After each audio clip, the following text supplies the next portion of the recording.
শারীরিক শক্তি, মানসিক চিন্তা চেতনা ও বুদ্ধিমত্তা বিকাশের অন্যতম মাধ্যম হচ্ছে খেলাধুলা।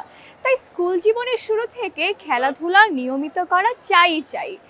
আর এই খেলাধুলার মাধ্যমে শিক্ষার্থীদের মধ্যে গড়ে ওঠে নেতৃত্ববোধ, শৃঙ্খলাবোধ ও দক্ষভাবে দলগতভাবে কাজ করার দক্ষতা। তো বন্ধুরা, আমরা এবার চলে এসেছি মজার খেলার সেগমেন্টে। আমাদের দেশে তো বিভিন্ন ধরনের খেলা প্রচলিত রয়েছে। কিছু কিছু খেলার জন্য দেখা যায় অনেক ধরনের উপকরণ প্রয়োজন হয়, আবার কিছু কিছু খেলা রয়েছে যেগুলো খেলার জন্য কোনো উপকরণ প্রয়োজন হয়ই না। তেমনই একটি খেলা হচ্ছে মোরগ লড়াই।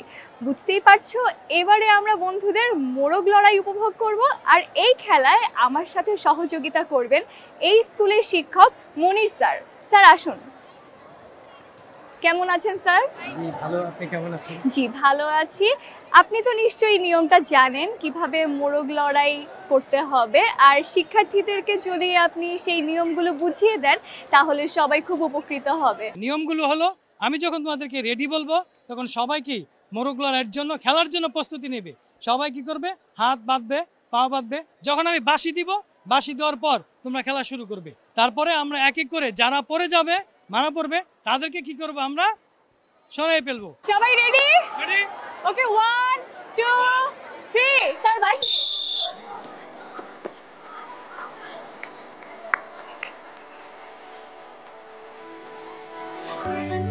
খুবই সুন্দর, জমে উঠেছে।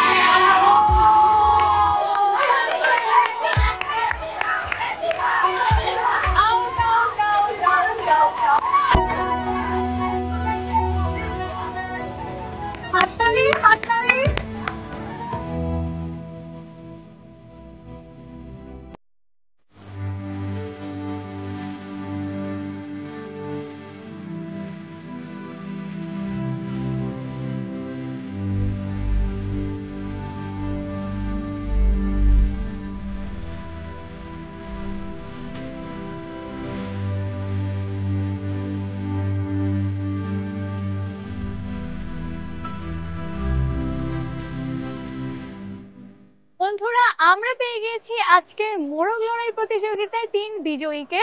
প্রথম হয়েছে মাহদি, দ্বিতীয় হয়েছে রাকিন, আর তৃতীয় হয়েছে তানভীর। ওদের হাতে বিটিভির পক্ষ থেকে পুরস্কার তুলে দিবেন মনির স্যার। প্রথম হয়েছে মাহদি, ওর হাতে পুরস্কারটি তুলে দিবেন। হাততালি হবে তোমাদের বন্ধুদের জন্য। দ্বিতীয় হয়েছে রাকিন, ওর হাতে পুরস্কার তুলে দিবেন বিটিভির পক্ষ থেকে মনির স্যার। এবং তৃতীয় হয়েছে তানভীর। হাততালি। এই খেলায় প্রথম হতে পেরে আমি খুবই গর্বিত বোধ করছি এবং আমার খুবই আনন্দ হচ্ছে। আর বিটিভিকে ধন্যবাদ আমাদের স্কুলে এমন একটি খেলার আয়োজন করার জন্য। ধন্যবাদ বিটিভি এবং নাসিমা কাদিমুল্লাহ হাই স্কুল অ্যান্ড হোমসকে এরকম একটি সুন্দর খেলা অনুষ্ঠানের জন্য। এই খেলায় তৃতীয় অবস্থান গ্রহণ করে আমি খুবই আনন্দ বোধ করছি। আমাদের বিদ্যালয়।